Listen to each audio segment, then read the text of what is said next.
For our job analysis, we chose Chris Manus, a certified CrossFit coach. He started as an athlete at CrossFit, but later got his certification to become a coach. As a coach, he plans warm-ups according to the predetermined workouts and provides adaptations for the warm-up and workouts for newer athletes.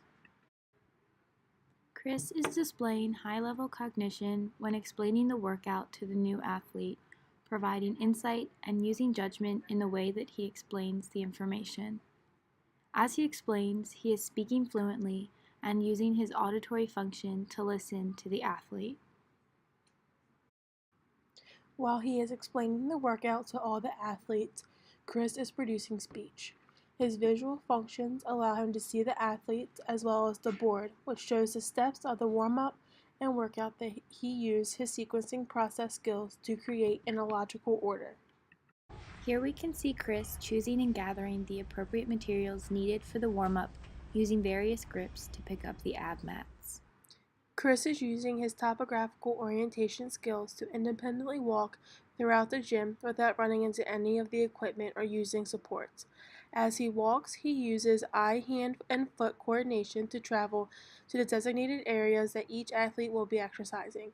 He uses spatial relations and organization to place the mats a safe distance from each other, ensuring that athletes are not too crowded or too spaced out.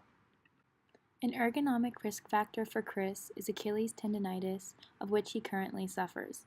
Achilles tendonitis is the irritation of the Achilles tendon and often occurs when one is working out. As seen in the previous clip, Chris spends a lot of time walking around the gym and working out, which puts excess strain on his Achilles tendons.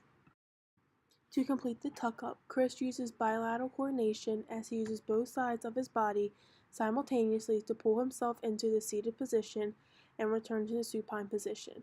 As he completes the exercise, Chris flows using smooth and fluid movements. His proper vestibular functions allow him to maintain his balance, and his joint mobility allows him to fully complete the action. You okay with these, or you want to do the tuck up? Okay? If you don't have that off the floor, you can do that off the bench, right? And hold it nice and deliberate. Chris uses his problem-solving skills to offer athletes an adaptive way to complete the exercises. He also shows empathy toward them by understanding their limitations and supporting them. An ergonomic risk factor for Chris is lower back pain and strain from continuous demonstrations, such as the tuck-ups in the previous clip. Since CrossFit focuses a lot on strength training, lower back pain is a high risk factor due to the weightlifting and other strenuous exercises. Chris initiates lunges without looking at the board or waiting for instruction. As he demonstrates the lunges, Chris uses stability to complete the action without losing his balance. He paces himself throughout the lunges, maintaining a consistent tempo. Chris's muscle endurance allows him to complete all 16 lunges without taking a break. All right, so we're going to run the clock here, guys, for about 10 minutes.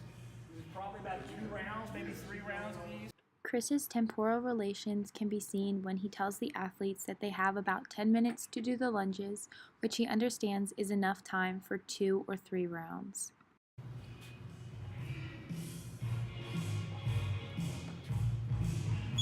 Chris turned on energetic and motivating music to increase the energy and drive of himself and the athletes.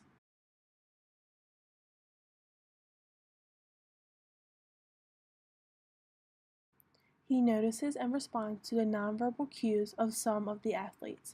He walks over and clarifies the instructions to ensure that they understand what to do.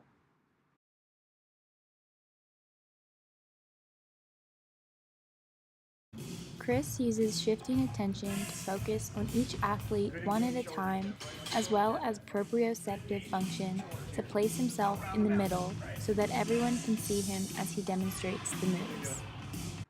2 risk factors that may arise during CrossFit are rotator cuff tendonitis and tennis elbow, both of which can occur through extensive training, especially when lifting weights.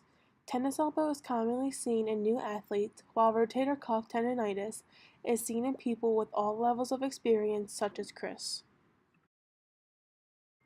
There are many different modifications for Chris and other athletes participating in CrossFit, following the create and promote, establish and restore, modify and prevent approaches. For the create and promote approach, One could teach the athletes what to eat after the workout for proper restoration of their body. They could also teach the athletes proper stretches to do before or after the workout, as well as promote proper use of equipment.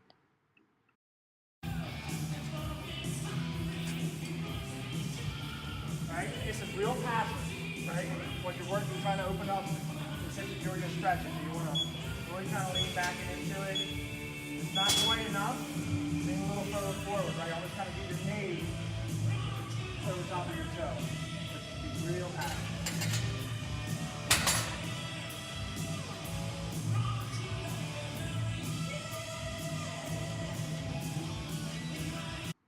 For the establish and restore approach, one could establish a workout schedule for a new athlete. They could also collaborate with an athlete who has come back from an injury to scale their workouts so they can regain their strength properly. For the modify approach, one could adapt the workout to fit their abilities, such as using a bench for planks. Another example is to do the moves without weights or decrease the weight needed for an athlete. Both modifications would help improve and increase the athlete's occupational performance. Finally, for the prevent approach, one could work with an athlete who has a motor skill deficit, such as joint range of motion or muscle endurance, to prevent further injury. They could also strive to prevent injury of those by ensuring they have proper distances between them during the workout. There are a lot of client factors and performance skills used in CrossFit. There are also a lot of barriers and challenges that may occur, but proper modifications can ensure job safety.